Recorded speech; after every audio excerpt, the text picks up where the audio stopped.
cómo era posible que en este proyecto de ley de fideicomiso el Estado cargara con las deudas. No puede cada ente que deba comprar y contratar hacer su propio reglamento, porque hay un solo reglamento. ¿Por qué la prisa del gobierno de acelerar este proceso? ¿Cómo era posible que en este proyecto de ley de fideicomiso el Estado cargara con las deudas?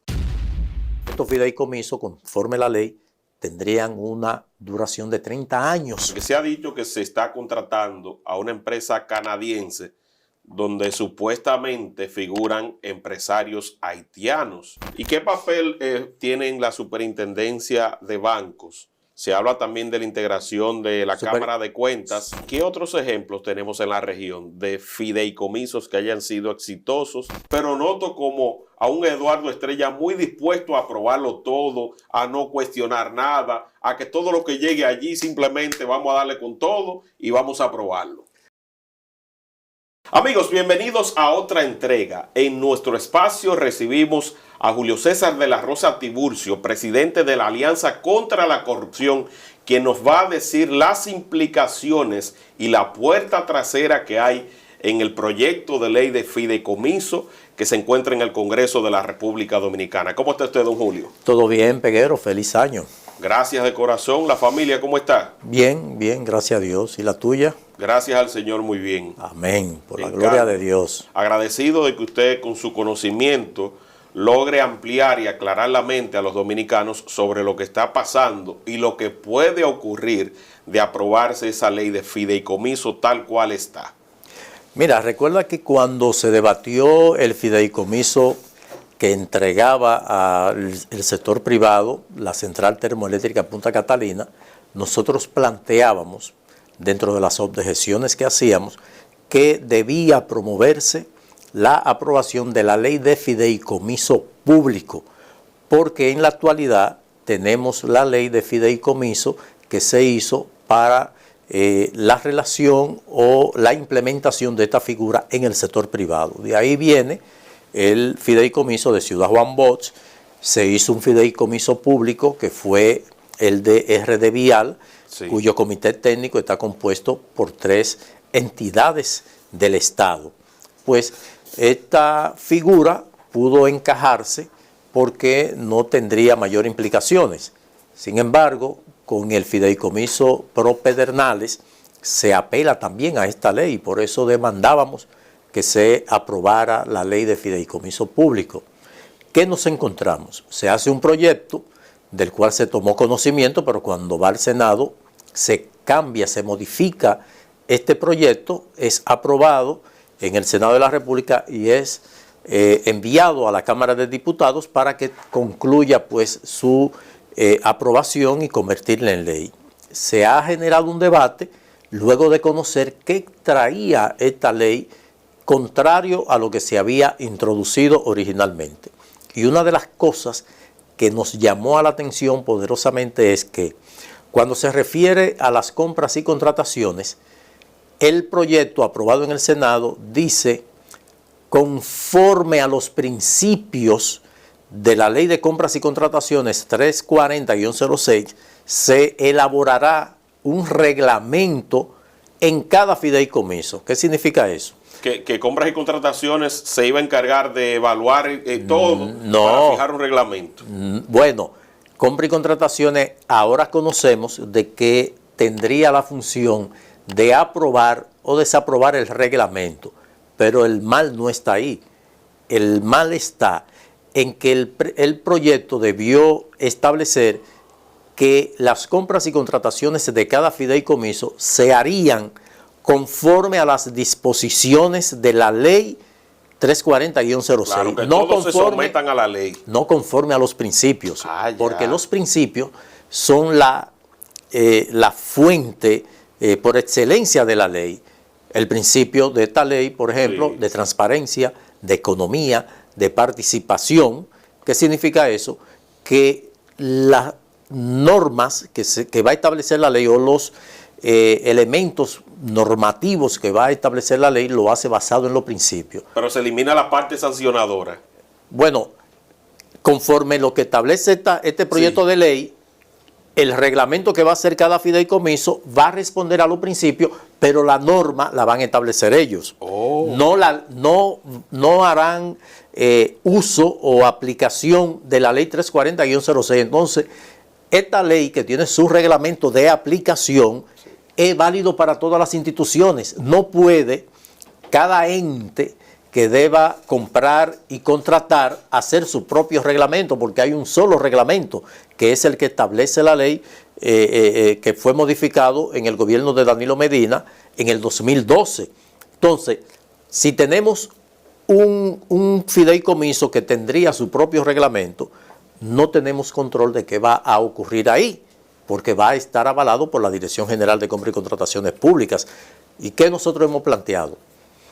De aprobarse la ley que es necesaria, debe establecerse de que los fideicomisos públicos deben regirse tal como establece la ley 340-06, no que cada fideicomiso haga su propio reglamento. Su propio reglamento. Y ello, pues, convierte los fideicomisos en unas entidades que no tendría el ciudadano cómo accesar a las informaciones, porque también va a impedir que un ciudadano requiera informaciones a través de la ley 200-06. La ley de libre acceso a la información. La ley 200-04.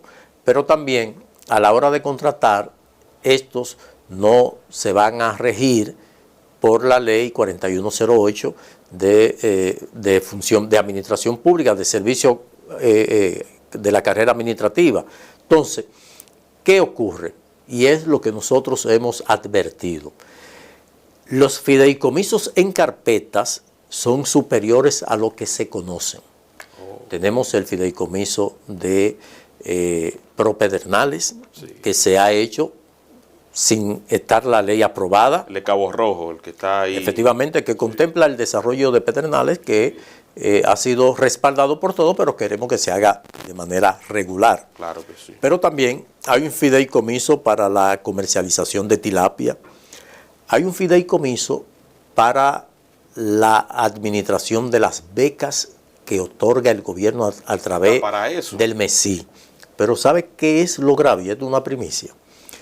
Que con ese fideicomiso se busca la privatización de la educación superior, que podría afectar a miles de dominicanos que tienen actualmente acceso a la educación superior en la Universidad Autónoma de Santo Domingo.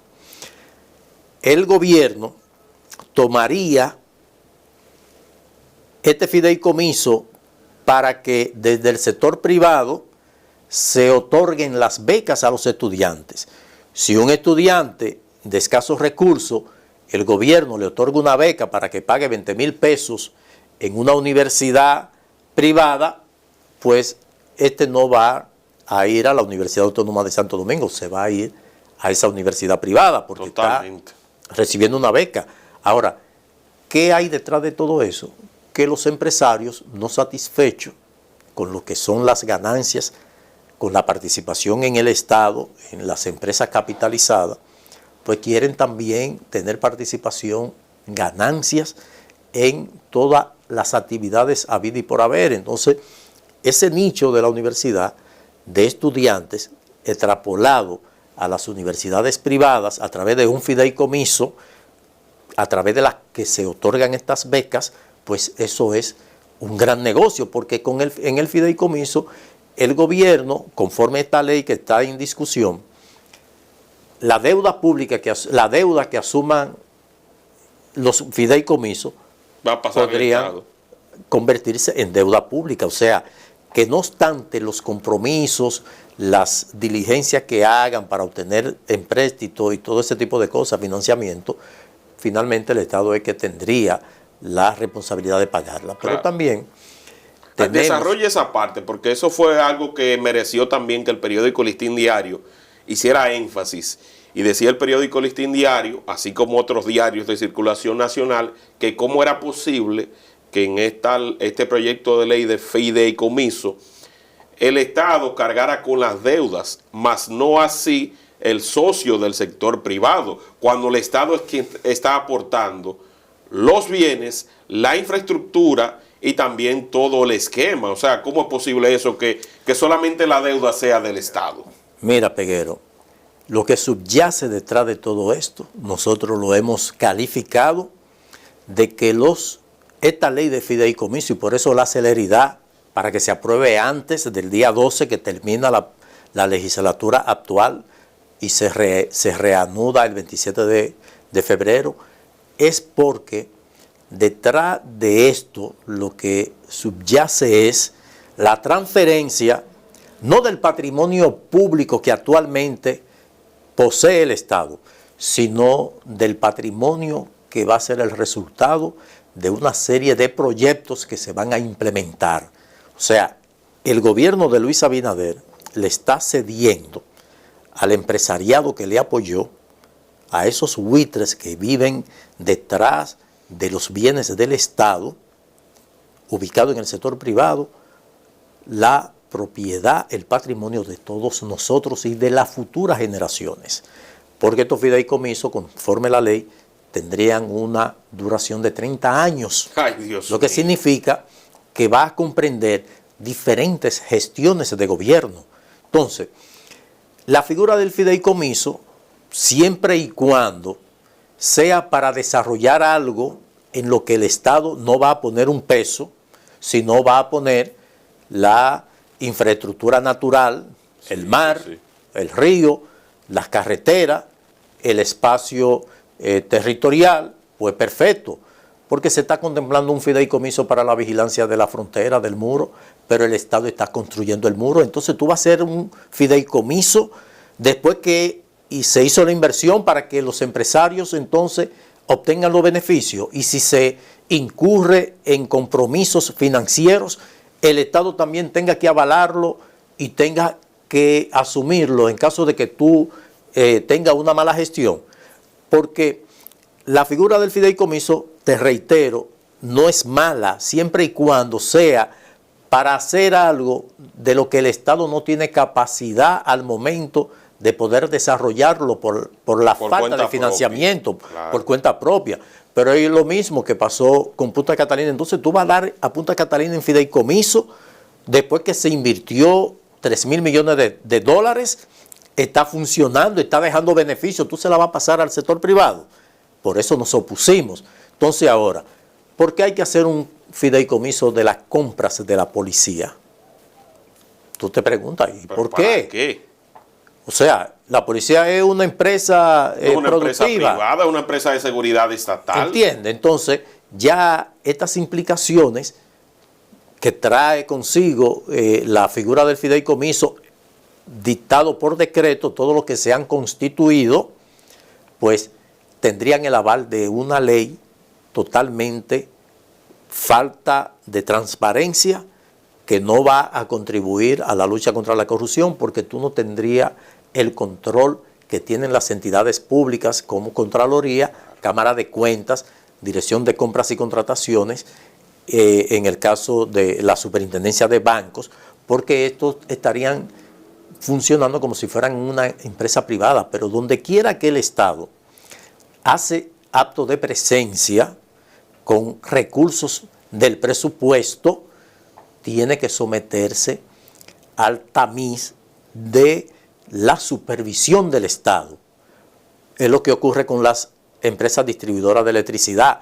Son empresas privadas, pero que el accionista mayoritario es el Estado, y por vía de consecuencia tiene que regirse por las disposiciones de carácter administrativo que están consignadas a las instituciones del Estado. Y por eso es de norte, de sur, de este, tienen que sus procesos de compras y contrataciones hacerlo conforme la ley de compras y contrataciones, porque el accionista mayoritario es el Estado. Entonces tú tienes que actuar como si fuera una entidad del Estado, aunque jurídicamente hablando tú puedas manejarte bajo la esfera de el Código de Comercio, y por esa situación es que tiene que someterse. Entonces eso es lo que nosotros procuramos con los fideicomisos.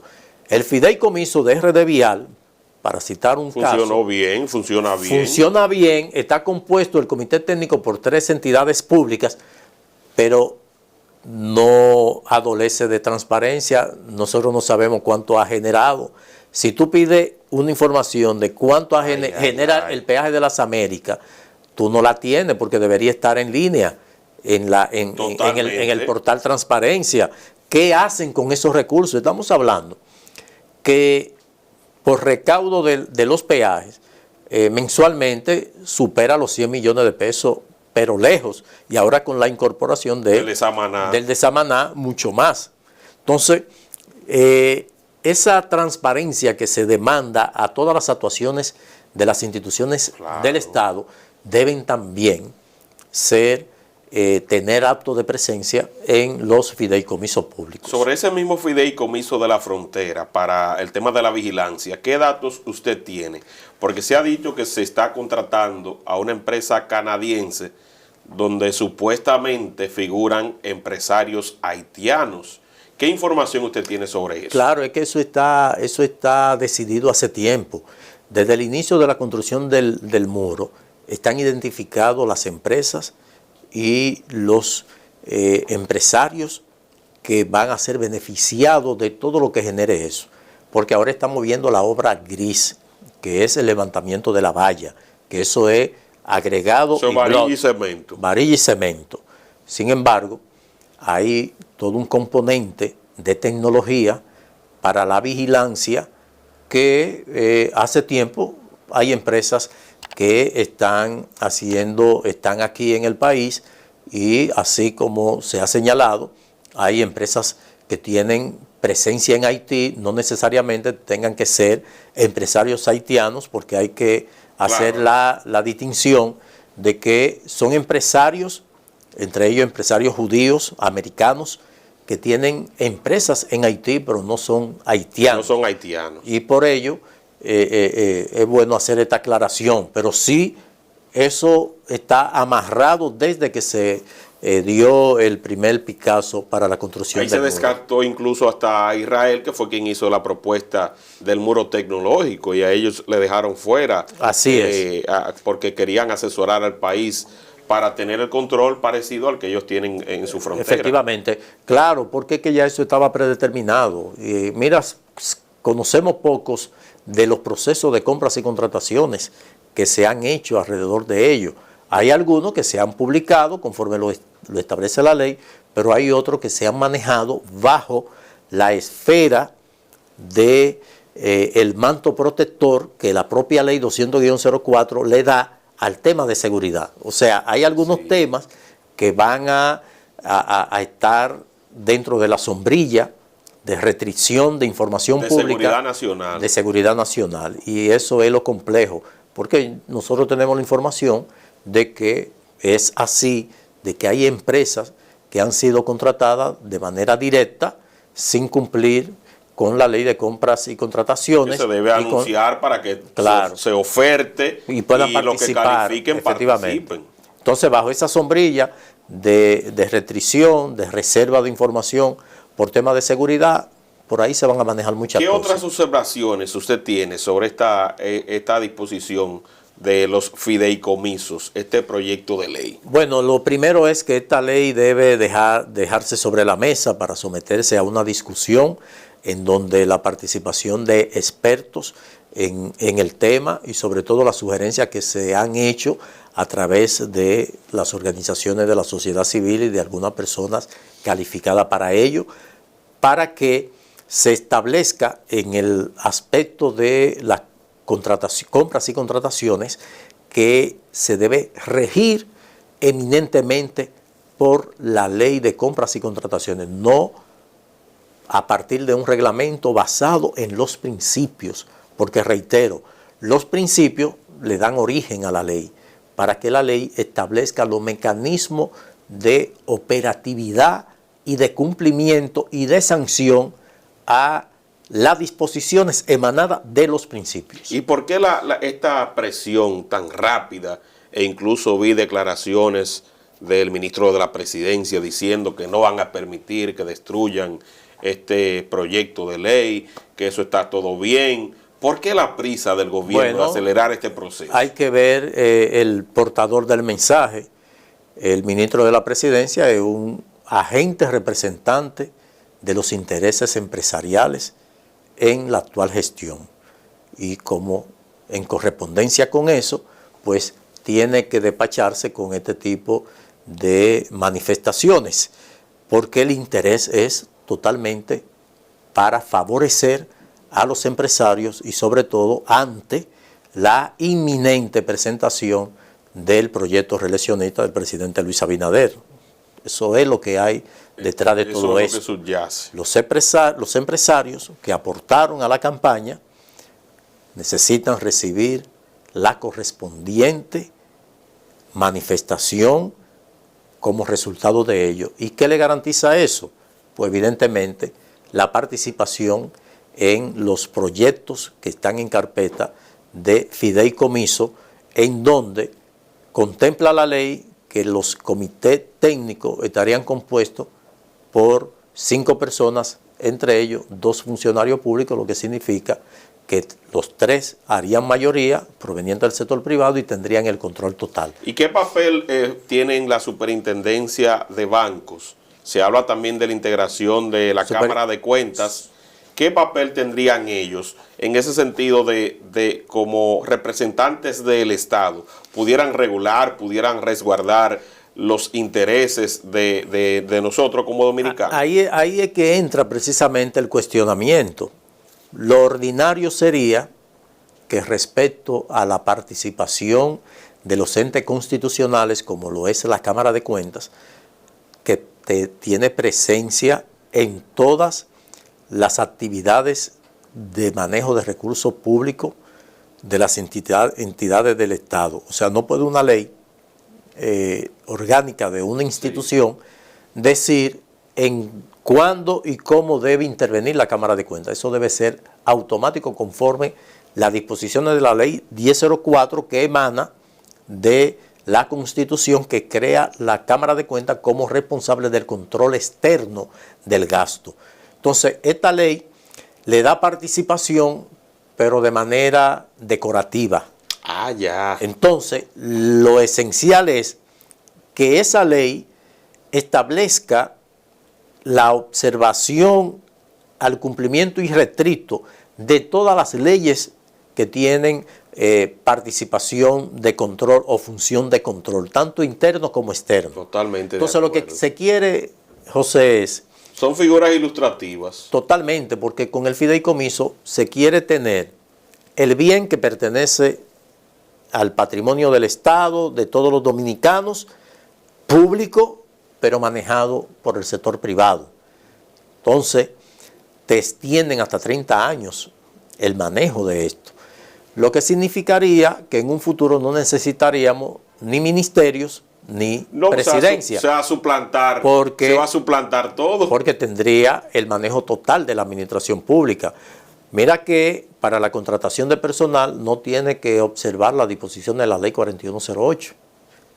Lo que significa que ellos van a contratar a quienes entiendan a su gente, y van a hacer lo que más se les convenga, que en este caso es ganar, no la satisfacción de las necesidades que requiere el ciudadano o la población en sentido general. ¿Y qué otros ejemplos tenemos en la región de fideicomisos que hayan sido exitosos y que se hayan puesto en marcha logrando buenos resultados? El país que más fideicomiso tiene es México, de los cuales el presidente actual, Andrés Manuel López Obrador, ha promovido la conclusión o eliminación de algunos, porque la experiencia no ha sido la que se esperaba. Fueron muchos los fideicomisos que se concretaron. Sí. Hay otros países, por ejemplo Colombia, que también tiene varios fideicomisos, pero hay una diferencia, y fue lo que decía al principio. Si tú vas a conformar un fideicomiso para crear algo, sí, en lo cual el Estado no tiene esa capacidad financiera, y por ejemplo hay una modalidad que se emplea que es por los proyectos llave en manos, que aquí se hicieron en una ocasión, que fue a partir de ahí que se hicieron los hospitales de la ciudad sanitaria de la ciudad de la salud, Sí. ahí en Santo Domingo Norte, que viene una empresa, te construye los hospitales respondiendo a los estándares de la Organización Mundial de la Salud, de la OPS, Organización Panamericana de la Salud, te coloca el hospital, te lo construye con un financiamiento, entonces tú vas pagando. Si un proyecto bajo esa figura, llave en manos, se le construye al Estado, el Estado entonces puede crear un fideicomiso para que el sector privado haga aportes, administre una entidad, una fiduciaria, pues haga las inversiones que tenga que hacer y sobre todo garantice la administración que lo haga transparente rentable y estable y autosostenible. Efectivamente, entonces ahí el Estado que puso los terrenos, la permisología, Sí, sí, sí. puso el estudio de factibilidad, porque el gobierno a través del Ministerio de Economía tiene cómo verificar dónde hace falta pues un hospital. Entonces, como no tengo los recursos, me involucro en un proyecto de fideicomiso con una empresa que va a construir y luego va a cobrar a través de un financiamiento donde se van a establecer algún plazo de moratoria para que comience a pagar después de entrado en funcionamiento, pues el Estado puede hacerlo, pero no tú tomar bienes ya establecidos, pero también tú tomar ese fideicomiso de propedernales, construirle toda la infraestructura, carretera, helipuerto, puerto, terminal, acueducto, Sí, sí, construir los hoteles y que luego de terminado entonces tú darle eso entregarle en eso al sector privado. Eso no está bien. Pero ¿sabe qué es lo más preocupante, particularmente para mí? Porque tengo el dato, la información. Recordemos que a la llegada del gobierno, el patrimonio tanto del presidente como de otros ministros, entre ellos el ministro de Hacienda y el entonces ministro de la Presidencia, Sí.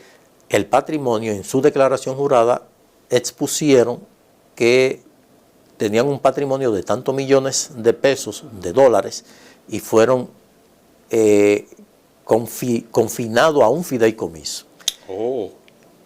Ese fideicomiso no puede congelar esos recursos ni puede depositarlo en un banco, lo haría la persona que tiene los recursos.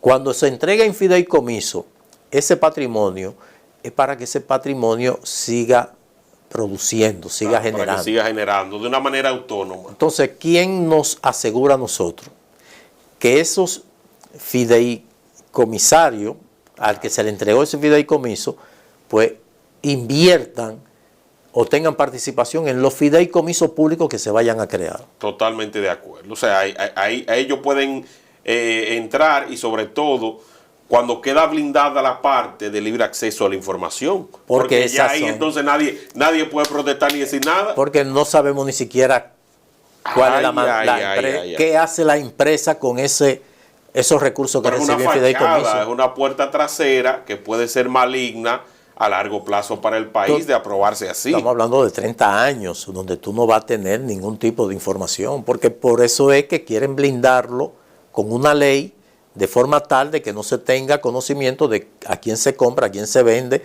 qué hicieron, cuánto ganó, porque tendría esa restricción totalmente, porque como es un fideicomiso que aunque tenga participación pública, pero su gerencia es totalmente privada, a la que no debe no se debe someter a esa disposición. ¿Y qué ha pasado con Eduardo Estrella? Se supone que él debió jugar un papel, aunque fuese un aliado del gobierno que llegó a esa posición por una alianza con el PRM. ¿Qué ha pasado con él? Porque a veces yo noto a Pacheco quizás más atento, más pendiente. Si se hacen las reclamaciones, Pacheco reacciona. Pero noto como a un Eduardo Estrella muy dispuesto a aprobarlo todo, a no cuestionar nada, a que todo lo que llegue allí simplemente vamos a darle con todo y vamos a aprobarlo. Mira, el Congreso lamentablemente ha abandonado su rol constitucional en el aspecto de la fiscalización. El Congreso debería ser el valladar de las actuaciones del Ejecutivo y lamentablemente no es así. No hay un proyecto enviado al Congreso del Poder Ejecutivo que no sea aprobado en tiempo hábil. Ni siquiera los proyectos que por la iniciativa legislativa que tienen los propios legisladores se puedan aprobar con esa celeridad. Lamentablemente, tanto el Senado como la Cámara de Diputados, en menor proporción, todo lo que llega al Senado recibe el voto favorable aplastante de la mayoría del PRM, lo que significa que eso ha garantizado la permanencia del presidente del Senado por el tiempo que lleva y seguirá recibiendo ese apoyo porque ha sido cónsono con todas las iniciativas provenientes del Poder Ejecutivo. Lamentablemente, la República Dominicana, el Congreso se ha caracterizado por eso y tú puedes evaluar eso por dónde comienza un proyecto. Si el proyecto comenzó por el Senado de la República es porque tiene el cotejo de que hay que darle. Y que hay que darle rápido. Ahora, si te lo mandan por la Cámara de Diputados, por la dinámica, sí, la conformación de la Cámara de Diputados, va a recibir una mayores ataques, mayores oposiciones y se puede diluir ahí. Ahora, cuando va por el Senado es porque es automático. Pero pudiera la oposición frenarlo en la Cámara de Diputados si se alinea. Sí, porque es una ley orgánica y no reúne la mayoría calificada que requiere la ley orgánica. Ojalá que así sea. Esperamos que sí, que los diputados dejen eso en carpeta para que sea sometido a una discusión de vistas públicas y la participación de conocedores en la materia. Lo que yo no me explico es por qué casi siempre en cada uno de esos proyectos de ley hay como una doble intención. Entonces es aquí donde nosotros tenemos que jugar el papel. Usted como un vigilante permanente de todas esas iniciativas y nosotros como medios de comunicación para que la gente entienda estos temas, para que logre digerirlos, porque en múltiples ocasiones la prensa como que guarda silencio y no quiere dar la continuidad ni abrirle los ojos al pueblo dominicano. O sea, no entiendo esa parte, por qué siempre hay como un doble estándar y no se hace algo que realmente sea beneficioso para el país. Porque lamentablemente la clase política, al llegar al poder con muchos compromisos, tiene que responderle a esos compromisos.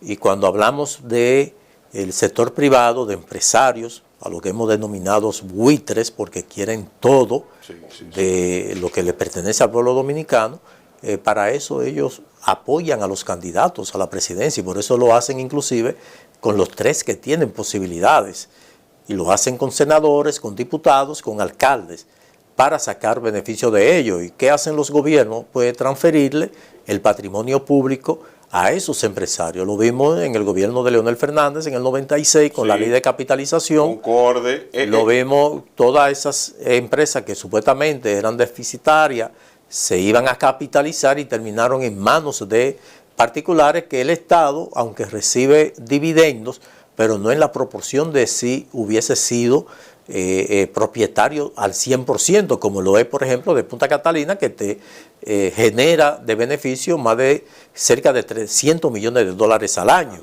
Entonces, tiene participación en Ejeitabo, Ejejaina, en Molino Dominicano, en la Tabacalera y en algunos ingenios, pero no en la proporción si hubiese sido el propietario del 100%. O sea que la ley de capitalización fue un fracaso de cara a los intereses del Estado Dominicano. No tenemos una línea aérea que teníamos, no tenemos una fábrica de saco y cordelería, no tenemos una fábrica de clavo, una refinería de sal, una marmolería. Molino Dominicano está en manos del sector privado con una participación accionaria del Estado, pero esos bienes que eran propiedad del Estado, pues podían de una forma u otra suplir la ausencia de las instituciones del Estado en algunas áreas, como en el área del empleo, para citar un caso. Entonces, esta intención de fideicomisar todo va a llegar a la salud, al transporte ya está, porque hay fideicomiso sobre la movilidad del transporte en la ciudad, del transporte de pasajeros, va a llegar a la aviación, a la educación, que ya con el tema del fideicomiso de las becas también, y mañana podrían desaparecer las escuelas públicas, la universidad pública y todo eso, los institutos públicos. Entonces, por eso nosotros hacemos el llamado, porque hay un interés de ceder el patrimonio de todos los dominicanos al sector privado, que lo que hace es beneficiarse de lo que le costó poco.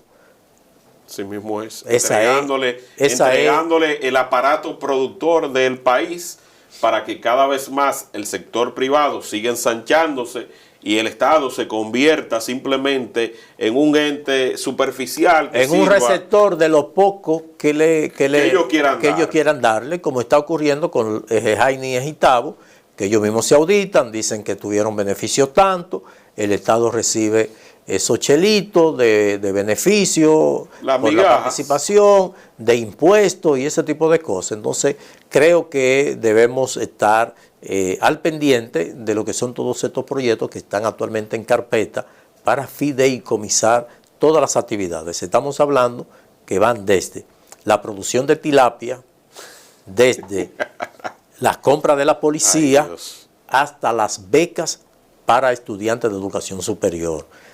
Atento a eso. Todos esos planes que se generan alrededor de denuncia contra la universidad es precisamente para ir drenando ese capital humano que reside, que tiene acceso a la educación superior en la universidad, pueda ser transferido a la educación universitaria privada a través de ese fideicomiso. Y que sabemos que miembros de este gobierno poseen universidades y se están frotando las manos si eso pasa, porque automáticamente ellos pasarían a beneficiarse directamente de esa mecánica. Totalmente, y eso es parte del plan. Así es. Bueno, gracias, Julio César de la Rosa Tiburcio, presidente de ADOCO. ¿Hay algo más que usted quiera agregar en esta conversación? Por el momento, estar atento a lo que son estos movimientos de aprobar leyes carentes de transparencia y sobre todo que el interés general que tiene es avalar lo que sería la cesión del patrimonio público al sector privado insatisfecho con lo que ya han producido y que quieren llegar a tener más, pero proveniente de lo que nos pertenece a cada uno de los dominicanos. Un hambre voraz que debe tener freno por parte de nosotros y que debe tener freno en el Congreso, con la vigilancia de cada uno de los ciudadanos y de manera responsable, como lo hace el señor Julio César de la Rosa Tiburcio, que está bien pendiente de cada una de esas iniciativas